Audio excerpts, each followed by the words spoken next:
இந்த admission card அனுமதி அட்டை சம்பந்தமாக பேசுகின்ற போது அந்த அனுமதி அட்டை சம்பந்தமான மேலதிக விவரங்களை சொல்லுங்கள். என்னென்ன விஷயங்களை கவனிக்கணும், அதில் உள்ளடக்கப்பட வேண்டிய விஷயங்கள்.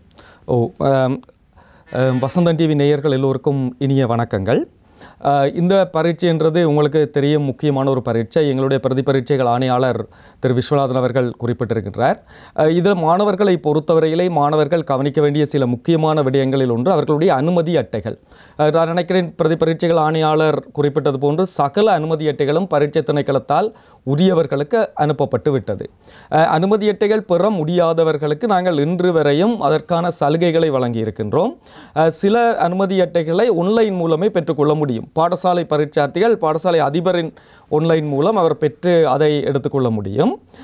தனிப்பட்ட பரீட்சார்த்திகள் அவர்களுக்கான ஒன்லைன் இருக்குது. அவர்களுடைய மொபைல் ஃபோனை அக்சஸ் பண்ணுறது மூலம் அவர்களுக்கான ஓடிபி நம்பர் ஒன்று நாங்கள் அனுப்புவோம். அதன் மூலம் அவர்கள் பெற்றுக்கொள்ள முடியும். நான் நினைக்கிறேன் பெரும்பாலான பரீட்சார்த்திகள் இது தொடர்பான சகல அனுமதி அட்டைகளையும் பெற்றிருப்பார்கள் என்றது எங்களுடைய 100% நம்பிக்கை. சப்போஸ் அவர்கள் கிடைக்கவில்லை என்றால் எங்களுடைய தொலைபேசி இலக்கங்கள் இருக்கின்றது. அந்த நம்பர்கள் உங்களுக்கு டெலிகாஸ்ட் பண்ணப்படும். நீங்கள் அந்த நம்பர்களுடன் எங்களுடன் தொடர்பு கொள்ளுங்கள். மாணவர்கள் நீங்கள் அந்த அனுமதியை பரீட்சார்த்திகள் அனைவரும் அனுமதி அட்டைகள் பெற்றுக்கொண்ட உடனே அதில் ஏ பகுதி பி பகுதி என்று 2 பகுதிகளாக இருக்கும். அதில் உங்களுடைய முழு பெயர் அச்சடிக்கப்பட்டிருக்கும். அந்த முழு பெயரை நீங்கள் உங்களுடைய ஆளடையாள அட்டையுடன் சரிபார்த்து கொள்ளுங்கள். உங்களுடைய பெயர் சரியாக அமைந்திருக்கின்றதா, எல்லாம் சரியானதா என்பதை. அடுத்தவுடன் உங்களுடைய ஐடென்டி கார்டு நம்பர், அது ஆளடையாள அட்டை இலக்கமும் அதில் பிரிண்ட் பண்ணப்பட்டிருக்கும். அந்த இலக்கமும் சரியானதை பார்த்துக் கொள்ளுங்கள். அதற்கடுத்ததாக நீங்கள் தோற்ற வேண்டிய பரீட்சை நிலையம், அதற்கான மண்டப இலக்கம் அதுவும் அடிக்கப்பட்டிருக்கும்.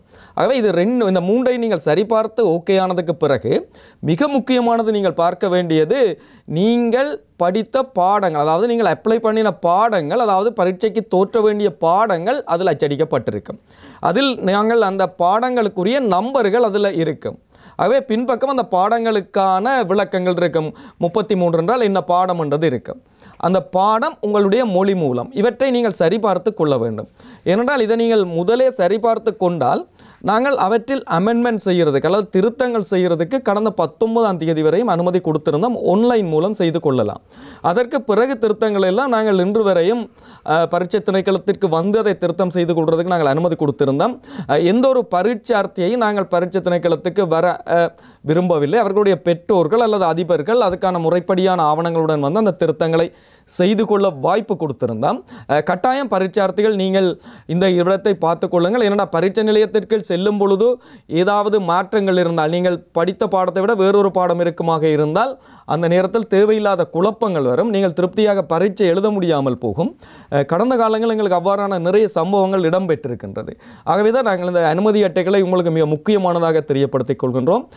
தனியே மாணவர்கள் மட்டுமில்லை, அந்த பரீட்சார்த்திகளோடு இருக்கிற குடும்பத்தில் இருக்கிற அனைவரும் இந்த அனுமதி அட்டைகளை நீங்கள் கைவசம் வச்சிருங்க. ஒரு ஃபோட்டோ காப்பி எடுத்து எல்லாருக்கும் வச்சிருங்க. ஏன்னா அவர்களுக்கு தெரியும் இந்த பாடம் தானான்றதை எல்லாரும் உறுதிப்படுத்தி கொள்ள வேணும். அத்தோடு இந்த அனுமதி அட்டைகளை நாங்கள் மிக விசேடமாக இன்னொரு கடந்த வருடத்தில் இருந்து ஒரு விசேட ஏற்பாடு செய்திருக்கிறோம். அவர் தோற்ற வேண்டிய பாடத்தினுடைய டைம் டேபிள் அதில் அச்சடிக்கப்பட்டிருக்கு. ஆகவே வீட்டில் இருக்கிற அனைவரும் பெற்றோர்கள் பிள்ளை எந்த பாடம் என்ன டைமுக்கு போக வேணும் என்றதை அந்த அனுமதி அட்டைகளை கொண்டு அவர்கள் உறுதிப்படுத்தி கொள்ள வேணும். எல்லாருக்கும் இந்த பிள்ளை இந்த பாடத்துக்கு தோற்றார்ன்றது கட்டாயம் தெரிந்திருக்க வேண்டும். ஏனென்றால் எங்களுக்கு கடந்த வருடங்களில் சில அசம்பாவிதங்கள் நடந்தது. எங்களுடைய நேர சூசி ஒன்று நாங்கள் ஒவ்வொரு பரீட்சார்த்திகளுக்கும் அனுப்புவோம். அதே நேரம் எங்களுடைய உத்தியோகபூர்வ இணையதளத்தில் எங்களுடைய நேர சூசி இருக்கும், கால நேர அட்டவணை. ஒரு பிள்ளை எங்களுக்கு சில ஃபேக்கான டைம் டேபிள்ஸும் வெப் தளங்களில் இருக்கும். ஆகவே சும்மா போய் கூகுளில் தேடினால் இந்த வருடத்துக்குரிய டைம் டேபிள் இருக்கும். ஆனால் அது இந்த வருடத்துக்குரியதாக இருக்காது, சில வேளை ஃபேக்கானதாக இருக்கும். கடந்த வருடங்கள் அப்படியான ஒரு ஃபேக்கான டைம் டேபிளால் சில அசம்பாவிதங்கள் எங்களோட பரீட்சை திணைக்களத்துக்கு ஏற்பட்டது. ஒரு பரீட்சார்த்தி அதனால் பாதிக்கப்பட்டார். ஆகவே தான் நாங்கள் இப்பொழுது பெற்றோரையும் மாணவர்களையும் நாங்கள் வினயமாக வேண்டிக் கொள்வது, இந்த டைம் டேபிளையும் உங்களுடைய அனுமதி அட்டைகளையும் நீங்கள் திருத்தமாக வச்சுக்கொள்ளுங்கள்.